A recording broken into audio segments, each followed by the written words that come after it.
নমস্কার। The power of astrology Sumanta G Chowdhury আমার এই ইউটিউব চ্যানেলে আপনাদের সবাইকে স্বাগত। আমি আজকে আলোচনা করব বৃহস্পতির ট্রানজিট নিয়ে। এখন বৃহস্পতি মিথুন রাশি থেকে কর্কট রাশিতে পদার্পণ করছে 2 জুন মাসের 2 তারিখ। এই যে বুধের ঘর ছেড়ে চন্দ্রের ঘরে পদার্পণ করছে বৃহস্পতি, গজকেশরী যোগ সৃষ্টি করছে। 27টি নক্ষত্রের মধ্যে সবচেয়ে কার্যকারী, সবচেয়ে পাওয়ারফুল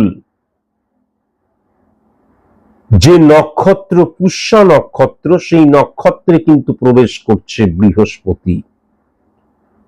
সুতরাং শনির পাওয়ারও কিন্তু সে পেয়ে গেল। এইটা নিয়ে আমি বহুবার আলোচনা করেছি। এখন মকর রাশি সাপেক্ষে আমি যদি খুব ভালো মতো লক্ষ্য করি, 2রা জুন এই যে কর্কটের ঘরে চন্দ্রের ঘরে বৃহস্পতির যে ট্রানজিট হচ্ছে মকর রাশি সাপেক্ষে, সেটা কিন্তু 7 নাম্বার ঘর হচ্ছে। সুতরাং সবচেয়ে বেশি পজিটিভ ইনফ্লুয়েন্স, সবচেয়ে বেশি পরিবর্তন বা পরিবর্তনশীল অবস্থা যে জায়গায় লক্ষ্য করা যাচ্ছে সেইটা হচ্ছে বিজনেসের জায়গা। সেটা হচ্ছে পার্টনারের সাথে আমার যে অবস্থান, আমার যে মানসিকতা, আমার যে মনোভাব, পুরোপুরি প্রফেশনাল দিক দিয়ে কিন্তু আমি বলছি। দেখা যাচ্ছে আমার যিনি পার্টনার, তিনি যেই সিদ্ধান্তটা গ্রহণ করছেন আমি সেটাকে মেনে নিচ্ছি না বা মানতে পারছি না। আবার একইভাবে আমি যেই সিদ্ধান্তটা গ্রহণ করছি,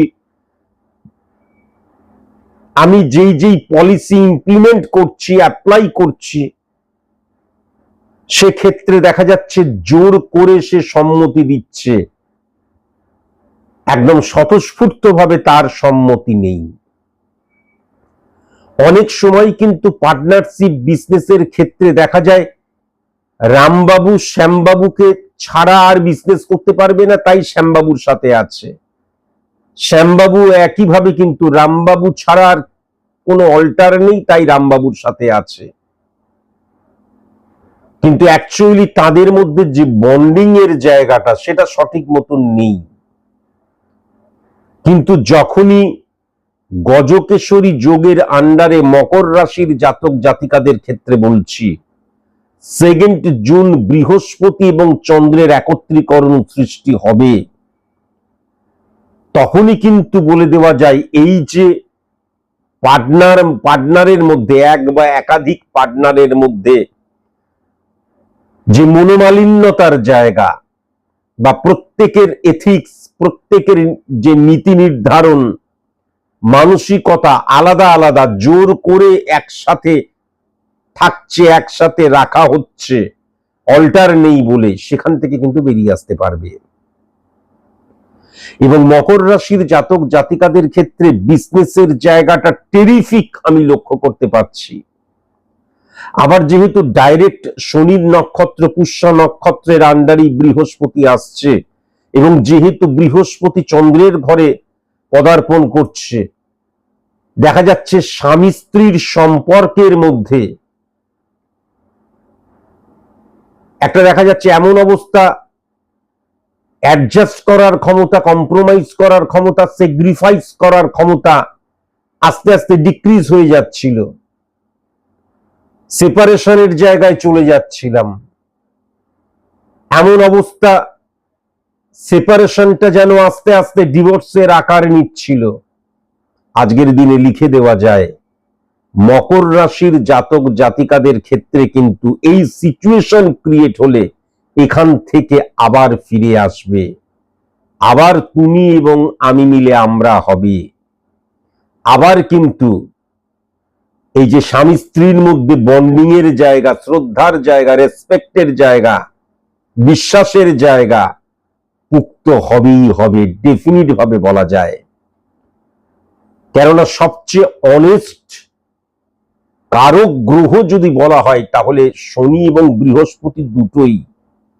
সেই শনি এবং বৃহস্পতির একত্রীকরণ চন্দ্রের রিফ্লেকশনে চলে আসছে। তাহলে বিবাহে যদি কোন রকমের স্বামী স্ত্রীর মধ্যে ডিস্টারবেন্স ক্রিয়েট হয়ে থাকতো বিবাহিত জীবনে, সেখান থেকে কিন্তু আস্তে আস্তে রেকটিফিকেশনের জায়গা লক্ষ্য করা যাচ্ছে। কেন না, শত্রুরা কিন্তু সেরকম ভাবে কোনো ক্ষতি করতে পারবে না। যারা চাইছে তোমাদের ঘর ভেঙে যাক, স্বামী স্ত্রীর মধ্যে ডিস্টেন্স ক্রিয়েট হোক, তারা কিন্তু সফল হবে না। কিন্তু ইম্পর্টেন্ট ফ্যাক্টর যেটা লক্ষ্য করা যাচ্ছে যে এই যে মকর 7 নাম্বার ঘরে যে বৃহস্পতির অবস্থান, মকর রাশির জাতক জাতিকাদের আমি বলবো, যারা তোমরা বিবাহ করবে বলে ভাবছো, এই সময়টাই কিন্তু বিবাহ করা একদম সঠিক নয়। এই সময় কিন্তু বিবাহ করা একদম উচিত নয়। আবার ইম্পর্টেন্ট ফ্যাক্টর যদি লক্ষ্য করা যায় যে বৃহস্পতির 3টে দৃষ্টি রয়েছে, 5 নম্বর দৃষ্টি, 7 নম্বর দৃষ্টি, 9 নম্বর দৃষ্টি। তাহলে বৃহস্পতির 5 নম্বর দৃষ্টি মকর রাশি সাপেক্ষে বৃশ্চিকের ঘর 11 নম্বর ঘর হচ্ছে। তাহলে মকর রাশির জাতক জাতিকারা 5%, 10%, 15%, 20% সফল হয়েছেন, ওই জায়গাতেই হোল্ড করছেন, আর সফলতাটা ইনক্রিজ করছিল না। এখন কিন্তু সেই সফলতাটা ইনক্রিজ করবে। কর্ম করছিলেন, কর্মফল পাচ্ছিলেন না, এখন কিন্তু সেই কর্মফলটা আপনি পেতে শুরু করবেন। ঠিক কর্ম করলে ভালো কর্মফল, বেঠিক কর্ম করলে নেগেটিভ কর্মফল পাবেন। কিন্তু যেটা লক্ষ্য করা যাচ্ছে 11th কানেকশন, সুতরাং বন্ধুত্বের জায়গাটা কিন্তু একদম পজিটিভ নয়। তারা কিন্তু আপনার গৃহের মধ্যে বিষ ছড়াচ্ছে, আপনার কানে কিন্তু বিষ মন্ত্র দিচ্ছে। ফ্যামিলি ফ্রেন্ড থেকে ভেরি ভেরি কসাস এবং কনসাস হতে হবে, এবং দূরের আত্মীয় থেকে কিন্তু ভেরি ভেরি কসাস এবং কনসাস অবশ্যই হতে হবে। ইম্পর্টেন্ট ফ্যাক্টর যেটা হচ্ছে লিগ্যাল অ্যাক্টিভিটিসের দিক দিয়ে, নৈতিকতার দিক দিয়ে, বা যে কোনো ক্ষেত্রে কিন্তু আপনার স্যাটিসফ্যাকশনের জায়গাটা মারাত্মক লক্ষ্য করা যাচ্ছে বৃহস্পতির এই ট্রানজিটের জন্য। কেন? তার কারণ মকরের ঘর যদি দেখা যায় বৃহস্পতি থেকে সমসপ্তম, কেন বৃহস্পতি যদি কর্কটে আসে তাহলে কর্কট থেকে সমসপ্তমে মকরের ঘর। তাহলে ইম্পর্টেন্ট ফ্যাক্টর 1 নম্বর ঘর মানে স্থাপত্য ভিত মেরুদণ্ড পরিকাঠামো। 1 নম্বর ঘরে যখন পজিটিভ শনি এবং বৃহস্পতির রিফ্লেকশন ক্রিয়েট হয়, 1 নম্বর ঘরে যখন গজকেশরী যোগের ইম্প্যাক্ট ক্রিয়েট হয়, তখন ডেফিনিট ভাবে বলা যায় সব দিক দিয়েই প্রায় আমি স্যাটিসফ্যাকশনের আওতায় আসব। সব দিক দিয়েই প্রায় আমার যেখানে যেখানে সিচুয়েশন ক্রিয়েট হয়েছিল সেইটাকে আমি ওভারকাম করতে পারবো। কিন্তু বৃহস্পতি মানে যেহেতু জ্ঞান প্রজ্ঞার কারকতা, আমার ভেতরের যে knowledge implement for success, achieve success, সুতরাং কোনোভাবেই কিন্তু এটা কখনো চিন্তা করো না যে ফাটকা দ্বারাই আমি সফল হয়ে গেলাম, বা আমি কর্ম করলাম না এমনি সফল হয়ে গেলাম, তা নয়। প্রত্যেকটা সফলতার ইঞ্চি তুমি কিন্তু জয় করবে, এটা কিন্তু ডেফিনিট ভাবে লক্ষ্য করা যাচ্ছে।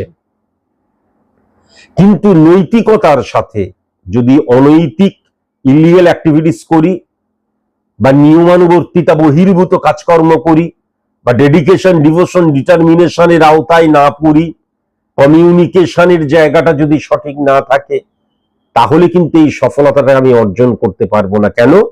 আমি যা যা কিছু বললাম সেইগুলোকে রিপ্রেজেন্ট করে শনি।